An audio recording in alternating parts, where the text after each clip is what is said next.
guys, welcome back to my YouTube channel. So guys, into this video, ito yung gift sa akin ng friend ko kasi nagpunta siya ng UAE, bumisita siya or nagbakasyon siya.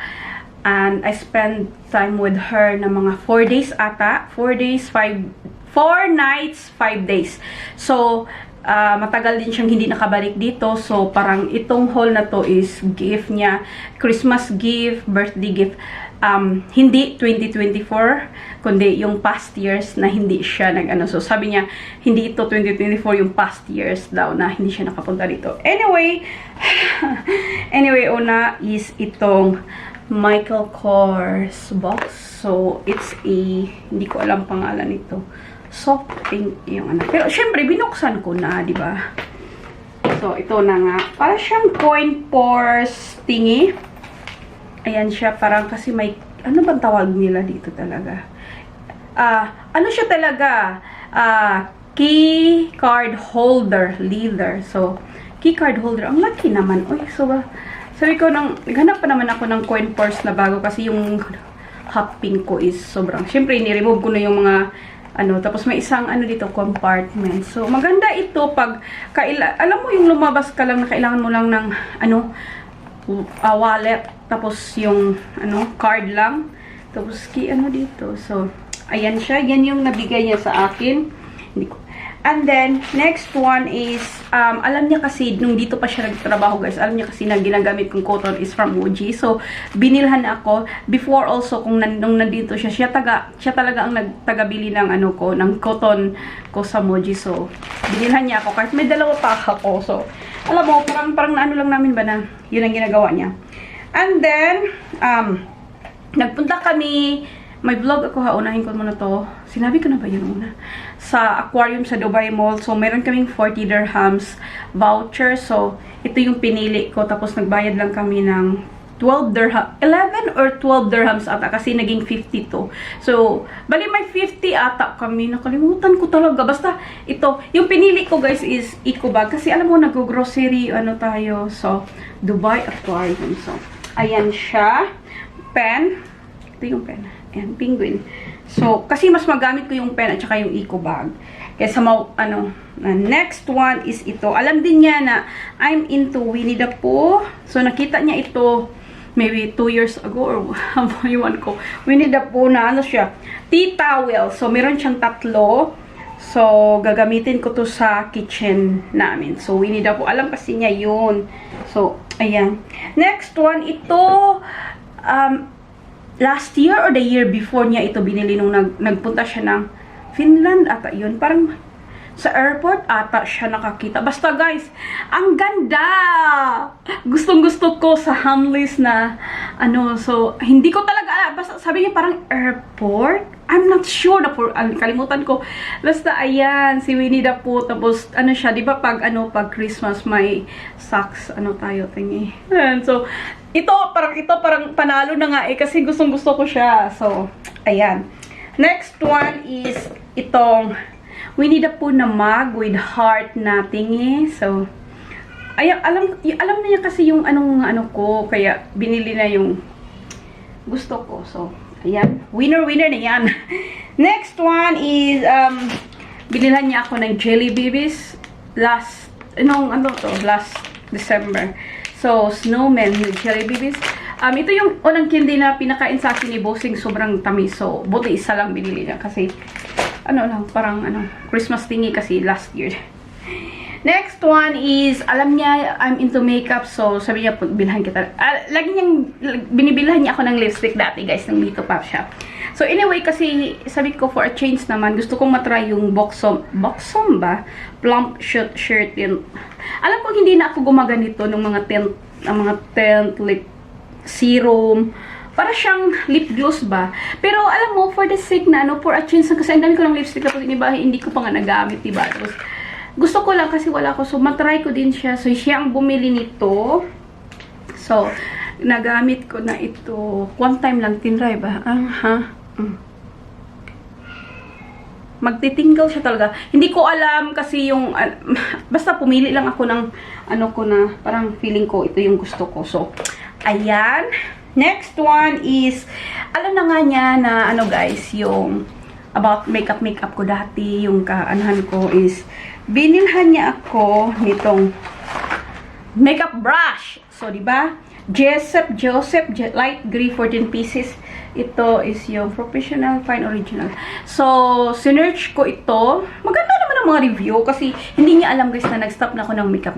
I mean, hindi naman nag-stop. Like, even na din nag-makeup ko.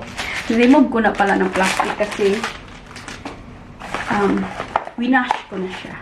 So, ito siya. Ay! Yung 14 pieces one. Tapos, nakita ko ito na parang dupe ito ng Morphe thingy. Oh, soft. Sobrang soft, guys. Sobrang soft niya. So, ito siya. Clean na to kasi nga nilabhan ko nung nasa hotel pa. Pero hindi ko, ang dami kong hindi na video sa hotel, guys. Kumbaga, clip lang yung ano ba. So, may remembrance lang. So, clean na yan. Next, another na itong professional thingy. So, mura lang naman siya. Similar siya ng mga Morphe bas. Anyway, hindi ko alam ang mga ganitong ano guys. So, chest. Parang maganda din ang ano nito. Yung parang cheaper siya sa Morphe. So, ito. Ayan. Hindi niyo kasi alam na. So, syempre, tanggap ko ng tanggap. Diba? Ang ganda. Ang ganda ng ano niya. Ayan. Ayan. So, punong-puno na dito. Next one is, ito talaga, sabi kasi niya na, anong gusto mong, wala. Gusto ko yung Ariana Grande na, meron akong 3 picture, pinapili ko sa kanya kung anong available doon.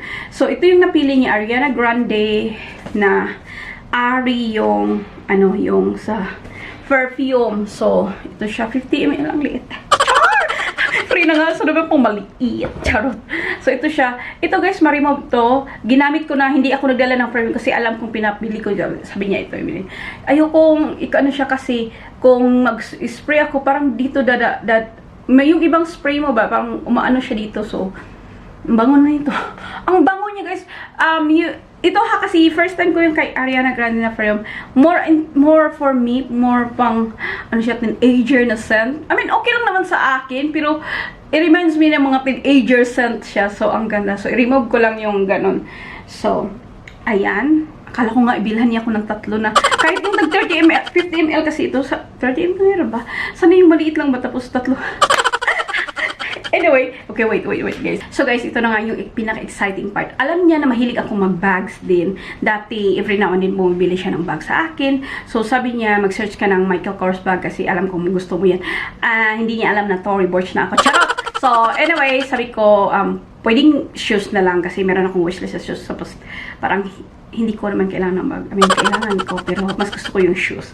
Sabi niya, it's okay. Kasi, naman, at least maano mo. So, ito guys, the New Balance na brand. This one is the 2002R. So, yung, ito for men's. Yeah, pero I think parang unisex ito. May mga unisex din. But anyway, so, 2002R ang kinuha ko. One of my wish list. So, buti na lang, may siguro 6 na shoe shop, like Foot Lockers and New Balance shop na pinuntahan namin, 2 malls. So, nakuha ko ito sa pinaka-last na shop na Foot Lockers and 2 lang yung available, yung size ko at saka upper size ko. So, sabi ng dun, kuya. So, anyway, sa Foot Lockers, I have a 15% off sa, natin, sa Faza card. So, size 36 sa Euro ako. So, 4 in US. UK is 3.5. So, as in like, sa pagkadami ng shop na pinuntahan namin guys. Ito na nga. Tapos sinuot ko na after ng pagkabili ko. Kasi para ma-wear off na. Char! So, ito guys. Ang ganda ng kulay. I'm into, grabe yung kulay na pinipili ko ngayon ba. Like, I'm into like, ganito mga light color or black. But, like, ito yung napili ko. As in guys, as in, sabi ni kuya, kagabi daw dumating ito, dinisplay nila, isang 36, isang 37. So, parang, tapos pinaka last shop pa namin siya sa Dubai Mall na, nakita. Alam, ayan, ito, ganito yung sa talampakan niya. Isa lang ha. Ayan. Gustong gusto ko talaga ito. Ganyan siya. Pinaano talaga. Ayun guys, so next na makikita niyong video is yung vlog ko. Parang, clip every now and then na lang ba para may naman for a change naman nag-Dubai ako tapos ibang area pa ng Dubai na pinuntahan namin. Anyway guys, ayun na nga. So excited ako sa mga natanggap ko. At saka may mga nabili din ako for myself. Siguro unahin ko muna yung vlog kasi i-film ko pa. Andun na siya. Yung mga anong nabishop ko ba. Anyway, shukran for watching guys. Please don't forget to like, subscribe, and I will see you again soon.